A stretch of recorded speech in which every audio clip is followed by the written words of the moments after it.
ready for a journey into a classic 1971 film. Picture a gritty San Francisco cop played by Clint Eastwood. If you love interesting facts and memorable moments, stick around. Did this movie leave an impression on you? Share your stories below. And which character stole the show for you? As we explore this memorable movie together, share your memories and experiences in the comments. We're excited to hear from you. So, buckle up and let's dive into the world of action and suspense. Your stories matter, and we're listening. In the realm of gritty cop thrillers, there's a timeless gem that still captivates audiences today. It tells the story of a determined police inspector hunting down a notorious serial killer. The movie is packed with action, tense moments, and tough decisions. The inspector, frustrated by the limitations of the law, takes matters into his own hands to catch the killer. This character embodies the frustration many feel towards a justice system they perceive as too lenient. When the film hit screens, it struck a chord with viewers worried about rising crime rates and distrustful of law enforcement's effectiveness.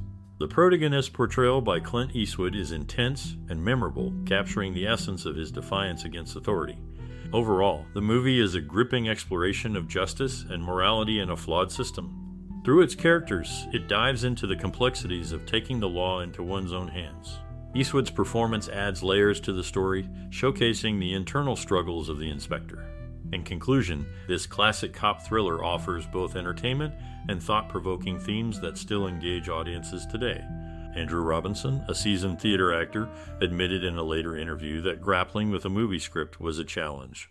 Accustomed to the nuances of stage performance, Robinson found himself navigating unfamiliar territory when cast in this gritty film. Notably, Dirty Harry earned its place on the American Film Institute's 2001 list of the top 100 most heart-pounding American movies. The intense and suspenseful narrative resonated with audiences, solidifying the film's impact on the cinematic landscape. Angela Patton, in her debut performance, added a fresh dimension to the cast. Her presence contributed to the overall authenticity of the film, making her introduction to the world of cinema a notable one. In summary, Dirty Harry not only marked a pivotal point in Andrew Robinson's career, but also secured its position as a pulse-pounding cinematic experience recognized by the American Film Institute. Angela Patton's debut added a compelling layer to the film, further establishing its significance in the world of cinema. In the 1971 film, Inspector Harry Callahan's badge number is 2211 and his radio ID is 71. The movie is included among the American Film Institute's 2005 list of 250 movies nominated for FI's 100 Years of Film Scores. Clint Eastwood and Don Siegel, key figures in the film's production, hired Dean Reisner to refine the script.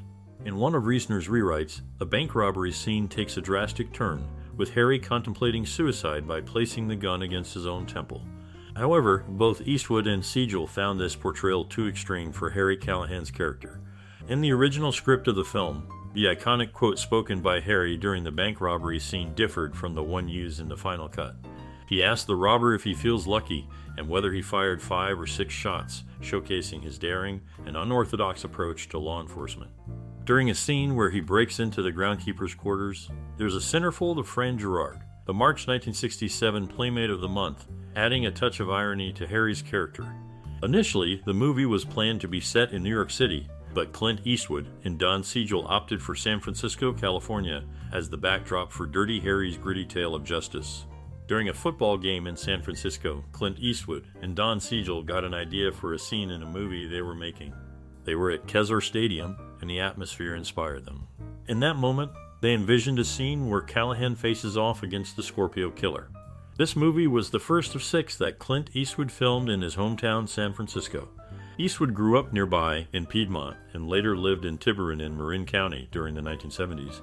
The big gun used in the movie, a Smith & Wesson .44 Magnum, now belongs to Bill Davis, who handles props and weapons for movies.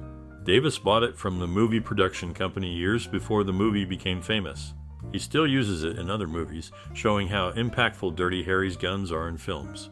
In a pivotal scene of the movie, Dirty Harry breaks down the door of Scorpio's Kezar Stadium room, revealing a pendant hanging off one of the lockers for the Oakland Raiders.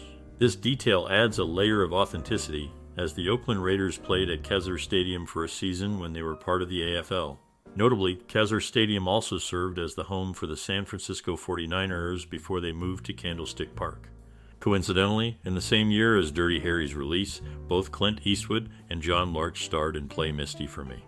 Clint Eastwood's portrayal of Dirty Harry Callahan in the film earned him recognition, as his performance is ranked 42 on Premiere Magazine's 100 Greatest Movie Characters of All Time. Portraying the menacing Scorpio killer in the movie led to serious threats against Andrew Robinson after its release. His performance left a strong impression on the audience, with some people reacting strongly to the character he played.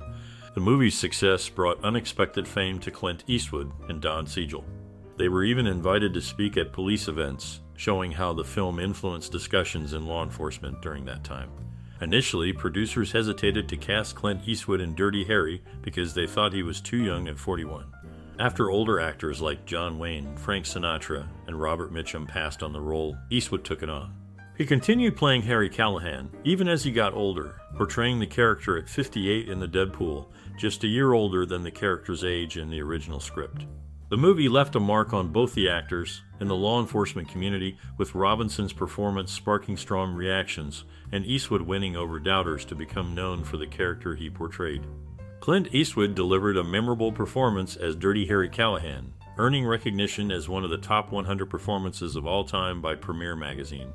The movie itself secured a notable spot on the American Film Institute's list of the greatest thrillers, coming in at number 41. Despite initial objections, Eastwood and director Don Siegel agreed on the symbolic significance of the film's ending. While Harry's action of throwing away his badge after the climactic encounter with the Scorpio killer initially sparked disagreement, Siegel eventually convinced Eastwood that it represented Harry's loss of faith in the justice system. Through Eastwood's portrayal and the film's placement on prestigious lists, Dirty Harry left a lasting impact on audiences and the thriller genre. When the memorial wall displaying the names of SFPD officers killed in the line of duty appears in the opening scenes, one particular name stands out: Erica Zelms.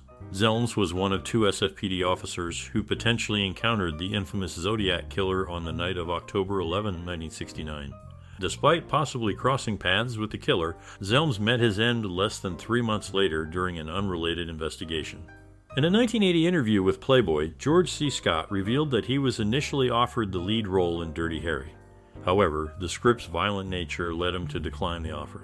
Although Clint Eastwood is often credited with directing the scene involving the suicide jumper, the truth is slightly different. While director Don Siegel was absent due to illness, Eastwood had already been scheduled to direct the scene due to its logistical complexities. Despite the 6 nights initially allotted for filming, Eastwood completed the entire scene in just 1 night.